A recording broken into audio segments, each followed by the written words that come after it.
ভেনেজুয়েলাকে ঘিরে বিশ্ব রাজনীতিতে তৈরি হয়েছে এক নতুন উত্তেজনা। মার্কিন চাপ ও রাজনৈতিক অস্থিরতার মধ্যেই প্রেসিডেন্ট নিকোলাস মাদুরোর পাশে একজোট হচ্ছে চীন, ইরান ও রাশিয়া, যা আন্তর্জাতিক অঙ্গনে বড় ধরনের বার্তা দিচ্ছে। যুক্তরাষ্ট্র যেখানে মাদুরো সরকারকে দুর্বল করার চেষ্টা চালাচ্ছে, ঠিক সেই সময় এই তিন পরাশক্তি প্রকাশ্যে ভেনেজুয়েলার সার্বভৌমত্বের পক্ষে অবস্থান নিয়েছে।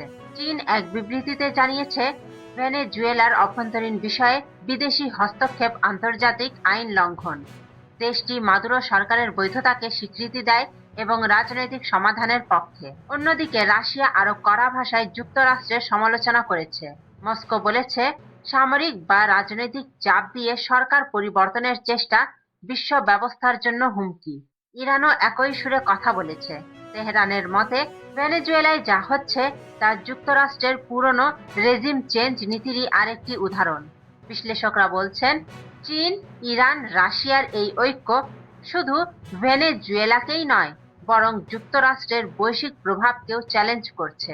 এই জোট কার্যত দেখিয়ে দিচ্ছে, বিশ্ব এখন আর একক ক্ষমতার হাতে নেই, বরং একাধিক শক্তিকেন্দ্র গড়ে উঠেছে। ভেনেজুয়েলার ভবিষ্যৎ কোন দিকে যাবে?